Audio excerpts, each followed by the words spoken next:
This is Optimal Relationships Daily, episode 2165, 6 Ways to Manage Your Child's Tantrums, by Adina Soclof of ParentingSimply.com.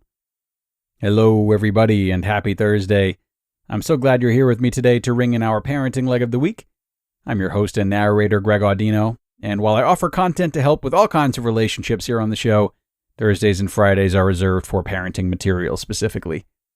So with that being said, let's hear what today's contributor, parenting specialist Adina Soclof, has to say about managing your child's mini tantrums as we optimize your life.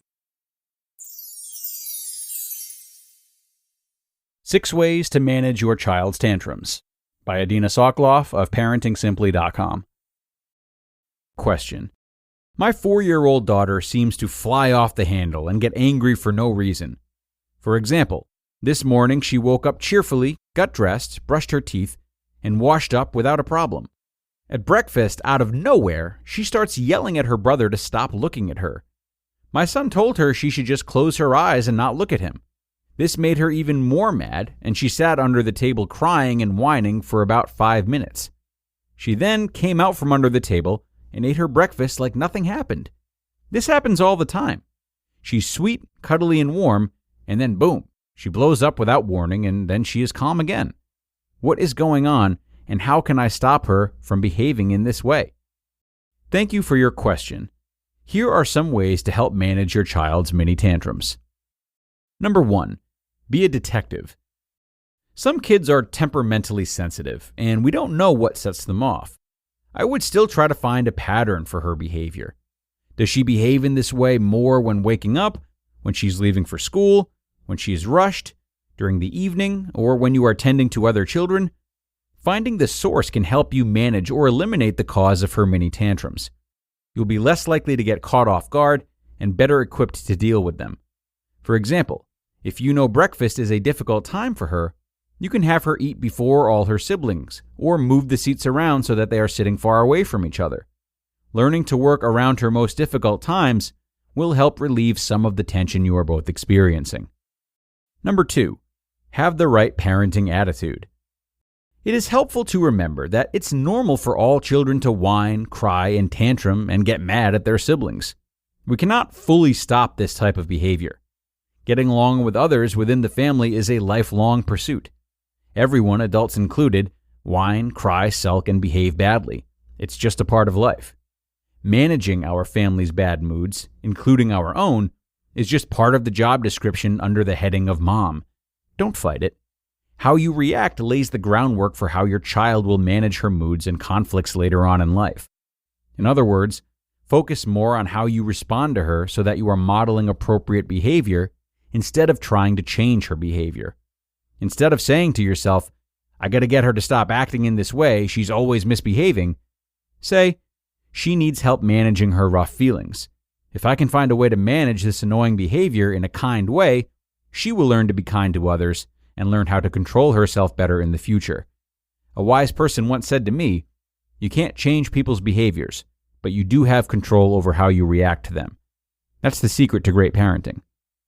Number 3, find her an out-of-earshot safe place to carry out her mini tantrum.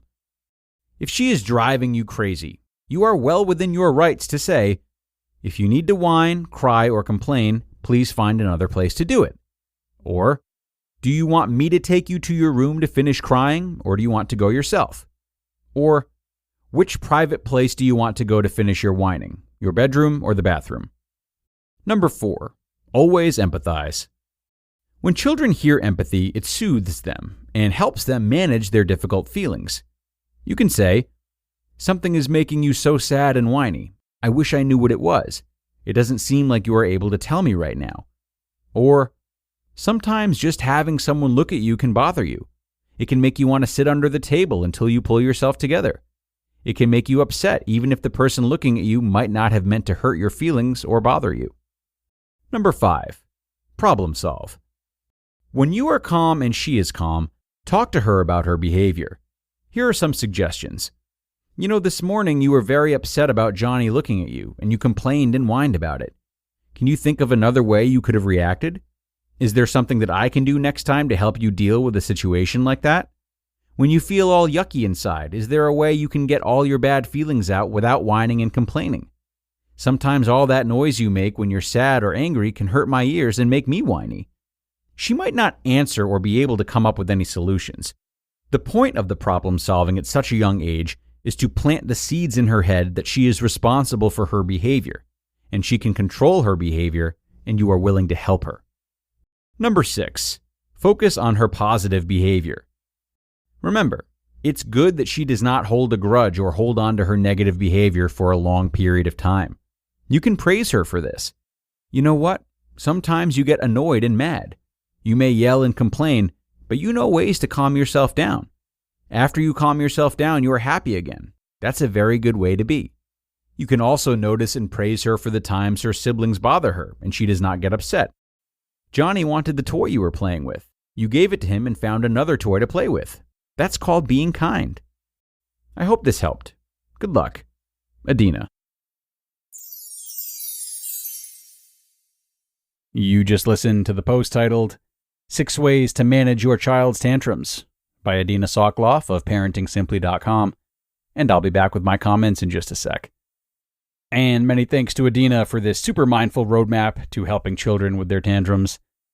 It's funny though, I will be darned if each of these suggestions can't also be applied to our own tantrums or fellow adults' tantrums. We tend to forget why we parent the way we do and how responsive we are to these kinds of techniques even as we age into adulthood. I mean, think about it. Does it not make sense to seek the recurring themes like location or time of day when it comes to your tantrums or someone else's? Do we not look to separate outlets for our aggression, like yelling into a pillow or taking a boxing class? Is it not helpful to be kind with ourselves and non-judgmental as we seek to improve our own behavior?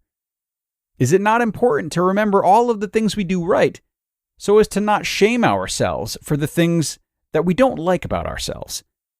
Food for thought, everyone. Great article by Adina. That is it for now, though, team. Thank you, as always, for being here and listening until the end. You know I'll be back here again tomorrow with another parenting post, so if you liked this one, then be sure to come on back for that, where your optimal life awaits.